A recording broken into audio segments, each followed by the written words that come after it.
શ્રી હનુમાન પુરાણ પુષ્પ 2 વાનરરાજ કુંજર મન મોચી હતા. મહામુનિના શાપને લીધે પુંજિકા સ્થલાનો જન્મ આ વાનરરાજને ત્યાં થયો. અન્ય વાનર બાળક કરતાં પુત્રી ખૂબ જ તેજસ્વી હતી. માતા પિતા ખૂબ ઉમંગભેર પુત્રીનું લાલન પાલન કરવા લાગ્યા. દીકરીને અંજનીના લાડીલા નામથી બોલાવવા લાગ્યા. દીકરીને અને ઉકરડાને વધતા વાર લાગતી નથી. અંજના દિનોદિન મોટી થવા લાગી. કાંતિ પણ વધુને વધુ ખીલવા લાગી હતી. વાંદરી પણ માનવ રૂપ ધારણ કરતી ત્યારે તો ત્રણેય લોકની સુંદરીઓના રૂપ એની પાસે સાવ ઝાંખા પડી જતા. દીકરી જેમ જેમ મોટી થવા લાગી તેમ તેમ મા બાપની ચિંતાય મોટી થવા લાગી. વાનરરાજ કુંજરે કન્યા માટે સુશીલ અને સોહામણા સાજનની શોધ આદરી દીધી. પર્વતમાળાઓ અને વને વનની ગિરિકંદરાઓમાં વર શોધવા લાગ્યા. શોધતા શોધતા સુયોગ્ય પાત્ર મળી આવ્યું. કાંચનગીરીના મહાન રાજ્યનો રાજવી સોહામણો અને શક્તિશાળી હતો. કેસરી સિંહ સાથે બાથ ભીડે એવા એ કપિરાજનું નામ હતું કેસરી. કાંચનગીરીનું બીજું નામ હતું સુમેરુ.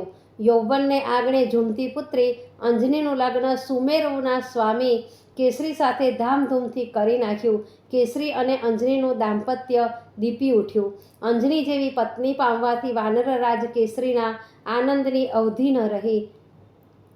પણ દીર્ઘકાળના દાંપત્ય જીવન પછી પણ સંતાન પ્રાપ્તિ ન થઈ ત્યારે બંનેના વદન ઉપર વિષાદ ઘેરી વાદળી છવાઈ ગઈ. અંજની તો એકલી પડતી ત્યારે વિચાર વમળમાં અટવાઈ જતી. સ્વર્ગલોકમાં સાંભળેલા શબ્દો હજી એ કાનોમાં ગુંજી રહ્યા છે. તું તેજસ્વી પુત્રીની માતા બનીશ. શું આ માત્ર મનની મિથ્યા ભ્રમણા જ હતી? શું મારો ખોળો ખાલી રહેવા સર્જાયો છે? પ્રભુ, વંધ્યત્વ જેવું દારૂણ દુઃખ આ જગતમાં બીજું એકેય નથી. મારા ખાલી ખોળાનો ખૂંદનારો આપો, આંગણિયાનો ખેલનહાર આપો. ભવોભવની ઋણી રહીશ આપની. એ પુરાણ યુગમાં સંતાન પ્રાપ્તિ ખૂબ જ દોહલી હતી.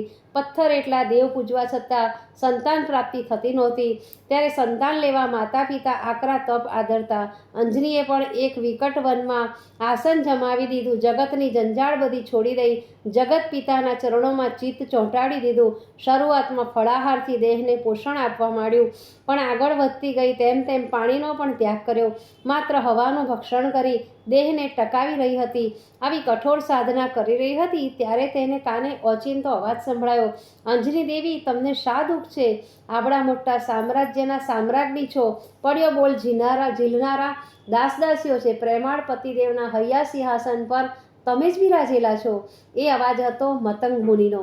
ફરતા ફરતા આ તપસ્યાને સ્થળે તે આવી પહોંચ્યા હતા. અંજનીને આવી કઠોર સાધના કરતી જોઈને તેમને અનુકંપા થઈ આવી. પ્રભો, અંજની આંખો ખોલીને બોલી, પુત્ર વિના આ બધું નકામું છે. સ્ત્રીની સમક્ષ ભલેને સમગ્ર સંસારના સુખોનો ઢગલો ખડકી દેવામાં આવે, પણ જો એમાં સંતાન સુખ ન હોય તો ગુલાબનો ઢગલો હોવા છતાંય એ ઉકરડાનો જ ઢગલો લાગે છે.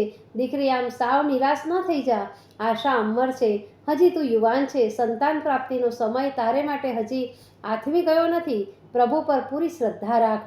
તારા અંતરની આશ અંતર્યામી પ્રભુ પૂરી કર્યા વિના રહેશે નહીં. અંજની હવે મતંગ મુનિને પીછાની ગઈ હતી. ચરણોમાં વંદન કરી ગદગદ કંઠે બોલી, પ્રભુ, સંતાન પ્રાપ્તિના શુભાશયથી કિષ્કિંધામાં મેં અનેક વ્રત અને તપ કર્યા, અનેક અનુષ્ઠાન કર્યા, ઉપવાસ કરીને કાયા કૃશ કરી નાખી, પણ મારી અભિલાષાના આંબા પર એકેય રસ કેરી પાકી નહીં.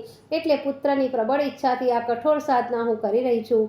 મારી સાધના સફળ થાય એવો માર્ગ બતાવશો તો આપનો મોટો ઉપકાર થશે.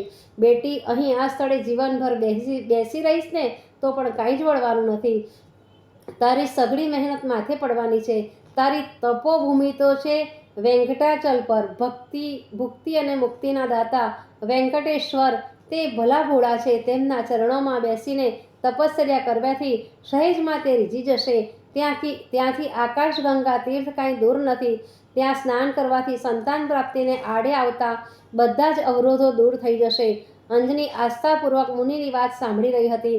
મુનિની વાણી એના હતાશ હૈયા પર અમી વર્ષા છાંટણા છાંટી પલ્લવિત કરી રહી હતી. પ્રેમાળ પિતાની માફક વાત્સલ્યભરી વાણીમાં મુનિ બોલ્યા, બેટી, આકાશગંગાનું પુનિત પાણી પુત્રદાતા છે. એનું પાન કરી વાયુદેવની આરાધના કરવા બેસી જજે. ભોળાનાથ અને વાયુદેવ તારી અંતરની અભિલાષા અવશ્ય પૂરી કરશે. મુનિના ચરણોમાં મસ્તક નમાવી અંજનીએ આજ્ઞા માથે ચડાવી લીધી અને મુનિની આજ્ઞા અનુસાર એ જ વેળાએ વેંકટાચલ બાજુ એને પ્રયાણ કર્યું.